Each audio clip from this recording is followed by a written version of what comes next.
Che la Formula 1 sia cara, anzi carissima, non è certo un mistero, ma solo poche persone sono in grado di dire esattamente quanto.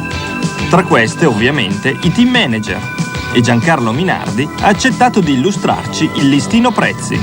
Una vettura Minardi viene a costare circa 980 milioni, 970 milioni, mentre il prototipo viene circa sui 2 miliardi, perché comprende anche la ricerca dei materiali, la ricerca in galleria del vento e così via.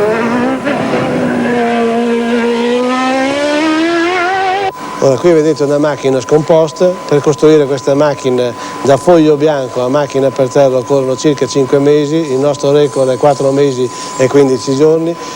Una vettura di Formula 1 è composta di 1500 pezzi, di cui 2/3 sono prodotti all'interno direttamente della struttura, 1/3 sono i cosiddetti prodotti commerciali che vengono prodotti da case esterne.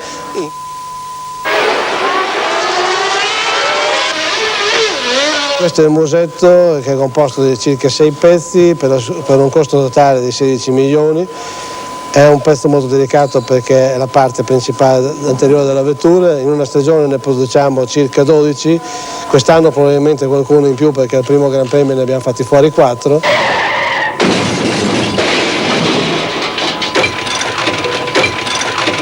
L'anima della vettura è la monoscocca, che è fatta tutta in carbonio.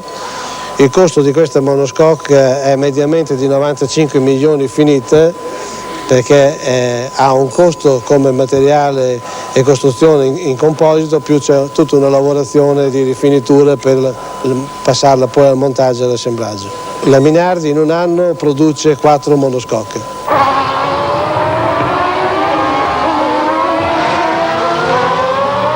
Questo è un cupolone, viene circa a costare 3 milioni e 8. È un particolare molto delicato in quanto durante la stagione è suscettibile di varie modifiche. Occhio e croce ne produciamo circa 6, ovviamente poi modificati, in quanto essendo in carbonio è possibile porre delle modifiche anche delle volte molto importanti alla parte aerodinamica.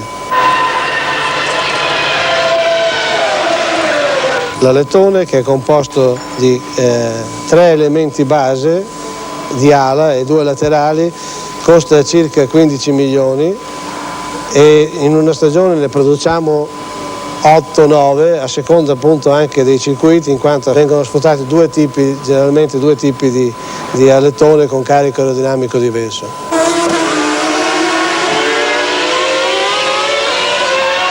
Questo è un cambio longitudinale, 6 marci, sequenziale. Costa 85 milioni il cambio, più 85 milioni tutta la parte idraulica per renderlo automatico. Ogni rapporto va da $500,000 per le seconda, terza, quarta, quinta e sesta a $1,5 milioni per quello che costa il rapporto di prima.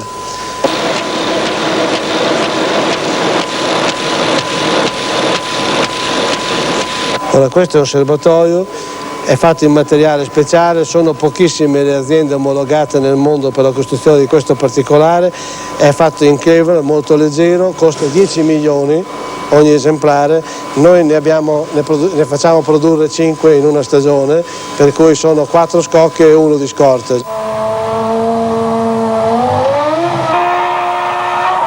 Questo è il motore è un Ford Cosworth ED. Abbiamo un contratto di leasing con la Cosworth per 63 revisioni in una stagione e un utilizzo di 15 motori. L'utilizzo di questi 15 motori per 63 revisioni è pari a 7 miliardi di investimento e ogni motore che eventualmente viene usato in più costa 70 milioni a revisione.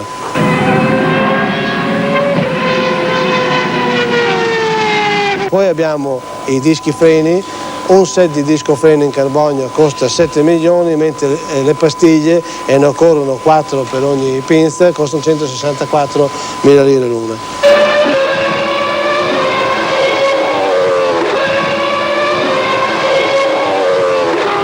Qui abbiamo all'esterno della scocca tutta la scatola guida comprensiva di piantone e di sterzo, di volante.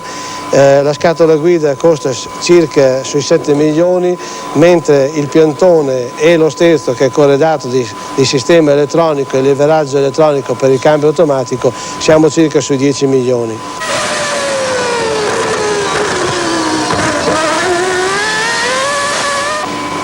Questo è un cerchio e una gomma posteriore, ogni set costa di gomme circa 4 milioni, in una stagione noi usiamo mediamente 1000 gomme e abbiamo a disposizione 60 cerchi tra posteriori e anteriori e ogni cerchio costa 1.100.000.